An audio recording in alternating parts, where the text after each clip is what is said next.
Hello, 7th grade. It is Monday in English class, and we are going to be looking at prepositional phrases and adverbs. This will be your last adverb assignment, and then we're going to move right into the rest of the prepositional phrases. But to understand today's adverb lesson, you have to go back and remember what a prepositional phrase is. So go ahead and turn in your books to page 125. So you'll be doing multiple assignments today, but the reason why is because they actually all go together, and so it actually made sense to put them together instead of having you guys do them separate. So exercise, or we'll just look at 7.1. A preposition is a word that shows the relationship between a noun or a pronoun and some other words in a sentence. We've talked about these before. I actually gave you guys a worksheet that I made long time ago, where it had all the Disney sayings like Moana went on a voyage, and the preposition was on a voyage, and I gave you guys a list of all the prepositions. There's a lot of them, so it's hard to remember all of them. I'm trying to think of some other ones.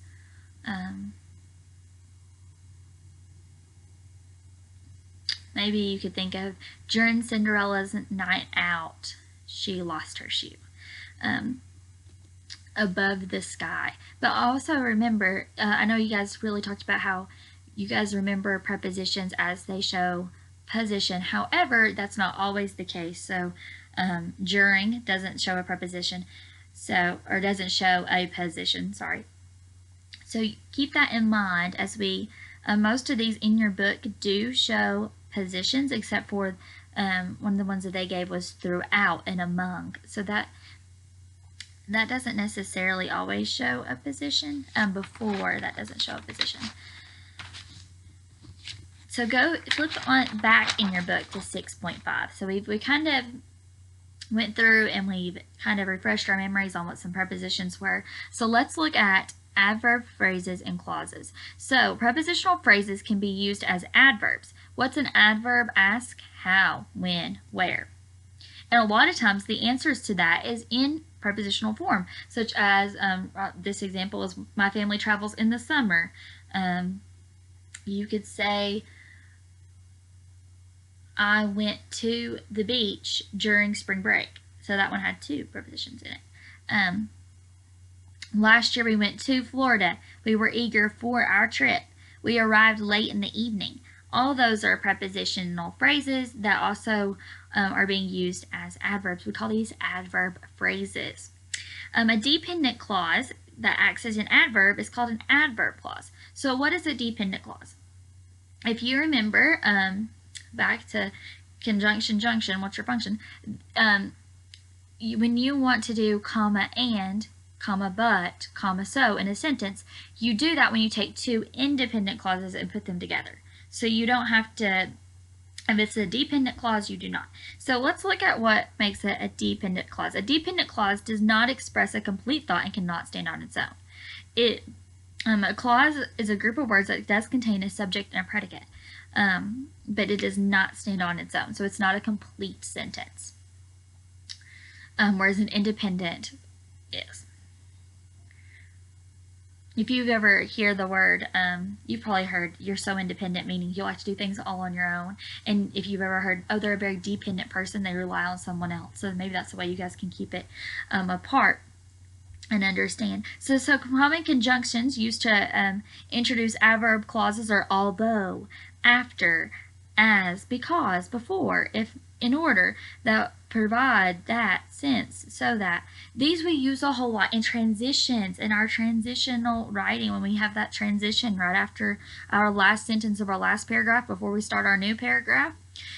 In order to complete the thought, comma, and continue your sentence. Or before moving on to the next topic, comma, and you complete the topic from before. Or although this was the case, comma, this is not anymore. And you can switch topics there.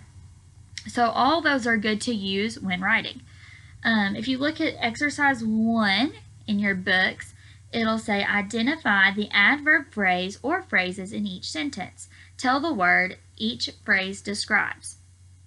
So this is something that a lot of you have been doing, is you've been doing half of it. So make sure you do both parts of the directions. You really have to read the directions here.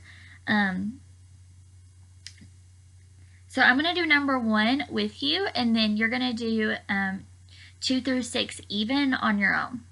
Number 1, we visited the beach on Thursday. Where's the prepositional phrase? On Thursday. That would be our object of the preposition. What's on Thursday describing? The visit, when we visited. So that'll be what you do for the rest of exercise 1. You're going to just name the adverb phrase there, and you will tell what it's describing. In exercise 2, you're going to also do the even problems, and you're going to identify the adverb clause in each sentence. So I'm going to do number 1 with you. Because summers can be hot and muggy on the west coast of Florida, most people vacation there in the winter. As you can see, the first part is starts with that because, and we can look over to our page on page 118 and see that that is one of our keywords for common adverb phrases to start with.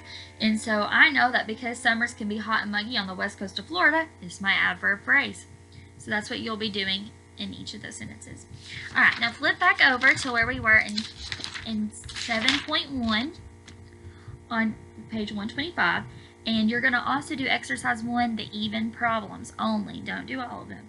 Identify the prepositional phrase of each or phrases of each sentence. Name each preposition.